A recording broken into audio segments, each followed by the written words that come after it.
Good morning बेटा ये हमारा 11th क्लास का थर्ड लेसन आज हम रीड करने जा रहे हैं। और जो थर्ड लेसन है बेटा वो है हमारा पृथ्वी की आंतरिक संरचना।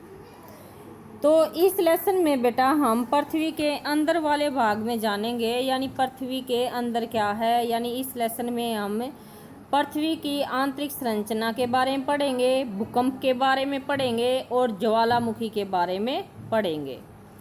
और सबसे पहले बेटा इसमें ये जानना इस अध्याय में हमने कि जो पृथ्वी है बेटा हमारी, ये जो इसकी त्रिज्या है, ये इसको बोलते हैं त्रिज्या यानी अंदर वाला भाग, ये बेटा हमारा 6370 किलोमीटर है। तो ये आपने याद रखना है, इम्पोर्टेंट आपका 1 नंबर का क्वेश्चन है कि पृथ्वी की जो त्रिज्या है बेटा वो है 6370 किलोमीटर। इसके बाद बेटा पृथ्वी की जो भूगर्भ है, या पृथ्वी, भू का अर्थ होता है पृथ्वी और गर्भ होता है पृथ्वी के अंदर की जानकारी। तो पृथ्वी के अंदर की जानकारी के हमारे पास 2 स्रोत हैं बेटा, प्रत्यक्ष और अप्रत्यक्ष। तो सबसे पहले मैं आपको प्रत्यक्ष बता देती हूँ। प्रत्यक्ष स्रोत में क्या है बेटा, प्रत्यक्ष स्रोत में हम हेडिंग डाल के लिखेंगे धरातलीय चट्टान। जो हमारा धरातल है यानी भूगर्भ की जानकारी हम 2 तरीकों से जान सकते हैं, प्रत्यक्ष के द्वारा और अप्रत्यक्ष के द्वारा। तो प्रत्यक्ष के बारे में बताती हूँ मैं। सबसे पहली हेडिंग आएगी प्रत्यक्ष में हमारी धरातलीय चट्टान यानी खनन। खनन के द्वारा यानी बेटा हम पृथ्वी के अंदर के बारे में कुछ जान सकते हैं। जैसे इसमें एक उदाहरण दिया है कि दक्षिणी अफ्रीका की सोने की खान 3 से 4 किलोमीटर तक की गहरी है और इससे अधिक गहराई तक जा पाना यानी असंभव है, क्योंकि उतनी गहराई में, जितनी भी गहराई में हम जाएंगे तापमान काफ़ी बढ़ जाएगा। यानी हम जो खनन के पृथ्वी के जो अंदर की बात है बेटा वो हमें पूरी तरह से नहीं जान सकते। क्यों नहीं जान सकते? क्योंकि जितनी भी पृथ्वी के गहराई में हम जाएंगे वहाँ पर तापमान बहुत अधिक बढ़ता जाएगा। जैसे सोने की खान का उदाहरण दिया है कि 3 से 4 किलोमीटर तक की गहराई तक हम जा सके हैं, उसके बाद उससे ज़्यादा गहराई पर जा पाना असंभव है। तो थोड़ा बहुत हम 3 से 4 किलोमीटर के अंदर की बात यानी हमें जान सकते हैं। खनन के अलावा यानी एक तो खनन बताया है कि 3 से 4 किलोमीटर तक हम जा चुके हैं बेटा। खनन के अलावा वैज्ञानिक विभिन्न तरीकों के द्वारा भी पृथ्वी की आंतरिक भाग की यानी अंदर वाले भाग की छानबीन कर रहे हैं। यानी इसके बाद बेटा एक थोड़ा सा हम ज्वालामुखी उद्गार हेडिंग लिखेंगे। पहली हेडिंग मैंने बताया है, अगर हमें पृथ्वी के अंदर की जानकारी लेनी है तो धरातलीय चट्टान यानी खनन। दूसरा हम लिखेंगे बेटा ज्वालामुखी उद्गार, यानी जब आपको पता है पृथ्वी के अंदर से, पृथ्वी है बेटा और इसके अंदर से जब हमारा ज्वालामुखी फूटता है तो जो भी अंदर जो भी लावा या मैग्मा होता है बेटा, उसमें पृथ्वी के अंदर जो भी है वो ही बाहर निकल कर आता है। तो यानी ज्वालामुखी के द्वारा भी हम पृथ्वी के अंदर जान सकते हैं कि पृथ्वी के अंदर थोड़ा बहुत यानी क्या है। इसके बाद बेटा आज तक का सबसे प्रवेदन का अर्थ होता है खुदाई, यानी आज तक सबसे ज़्यादा जो खुदाई है वो आर्कटिक महासागर में कोला क्षेत्र में की गई है 12 किलोमीटर तक। उसके द्वारा भी यानी हमने पृथ्वी के अंदर की गहराई के बारे में पता चला है। तो ये आपने 3-4 पॉइंट याद रखने हैं बेटा। एक तो आपने ये याद रखना है कि जो पृथ्वी की त्रिज्या है वो 6370 किलोमीटर है। पृथ्वी के अंदर की जानकारी हम 2 स्रोतों से ले सकते हैं, प्रत्यक्ष स्रोत और अप्रत्यक्ष स्रोत। प्रत्यक्ष में मैंने पहली हेडिंग बताई आपसे धरातलीय चट्टान यानी खनन। दूसरी है बेटा हमारी ज्वालामुखी उद्गार। तीसरी है बेटा वो जो महासागरों की गहराई। यानी आज तक हम सबसे ज़्यादा, आपने ये भी याद रखना कि सबसे ज़्यादा जो गहराई कहाँ पर की गई है, आर्कटिक महासागर में के कोला क्षेत्र में। कितनी की गई है? 12 किलोमीटर। इसके बाद बेटा हमारे अप्रत्यक्ष प्रभाव, जैसे ये बताए थे मैंने प्रत्यक्ष प्रभाव। अप्रत्यक्ष प्रभाव कौन से हैं बेटा हमारे? जब जितनी भी हम गहराई में जाएंगे, यानी पृथ्वी की जितनी भी गहराई में जाएंगे, पृथ्वी का तापमान, घनत्व और दबाव में वृद्धि होती जाएगी। ये लिखना हमने नंबर 1 पॉइंट, कि जितना भी हम पृथ्वी की गहराई में जाएंगे, तापमान, घनत्व और दबाव में वृद्धि होती जाएगी। दूसरा है बेटा हमारा उल्काएं। अब आप ये कहेंगे कि उल्काएं हैं जो बेटा, वो तो ब्रह्मांड में होती हैं, पृथ्वी के बारे में यानी हम कैसे जानकारी लगा सकते हैं। लेकिन जब हमने बेटा लेसन पढ़ा था पृथ्वी के निर्माण की प्रक्रियाएं में, तो उल्काएं थी, जो पिंड थे बेटा, वो भी शामिल थे, इसलिए उल्काएं भी इसमें दूसरा जो हमारे हेडिंग बनेगी वो बनेगी उल्काएं। तीसरा बेटा हेडिंग बनेगी हमारी गुरुत्वाकर्षण बल, और चौथा है बेटा चुंबकीय क्षेत्र। तो ये 4 हैं हमारे अप्रत्यक्ष स्रोत। पहला है जैसे जैसे हम पृथ्वी के अंदर गहराई में जाएंगे, तापमान, घनत्व और दबाव में वृद्धि होती जाएगी। दूसरा आपने लिखना उल्काएं, तीसरा आपने लिखना गुरुत्वाकर्षण बल, और चौथा आपने लिखना है चुंबकीय क्षेत्र। इसके बाद बेटा आप ज्वालामुखी वगैरह भी इसमें भी लिख सकते हो, या हमने प्रत्यक्ष में लिख लिया था। इसके बाद बेटा 5वां भी है हमारा भूकंप। 5वां हमारा अप्रत्यक्ष स्रोत है बेटा भूकंप। तो इसके बाद बेटा हम भूकंप के बारे में ही पढ़ेंगे। 5वां है हमारा भूकंप। ये मैंने बता दिया आपसे प्रत्यक्ष स्रोत क्या है।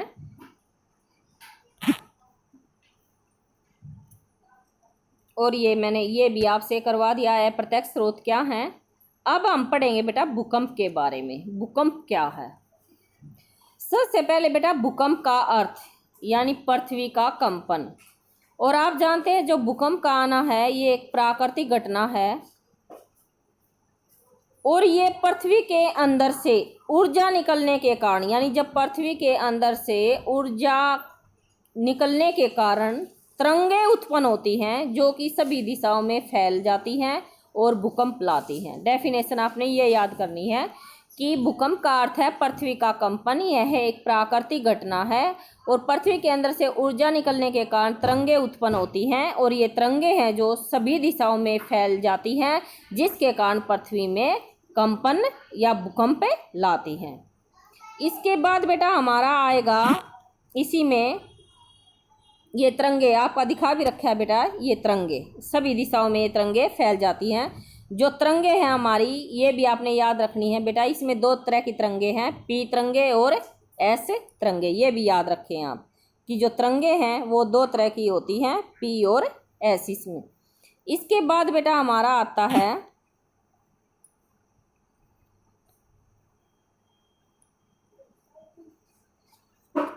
उद्गम केंद्र। उद्गम केंद्र के बारे में बताऊंगी बेटा, ये थोड़ा सा और आगे चलेंगे। पहले उद्गम केंद्र।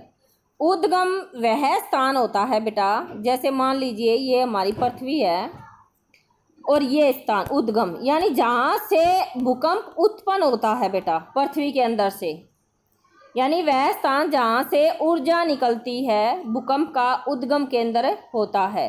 और इसे अव केंद्र भी कहते हैं। उद्गम केंद्र को अव केंद्र भी कहते हैं। ये आपका 1 नंबर का क्वेश्चन आपसे पूछा जा सकता है। उद्गम केंद्र क्या है?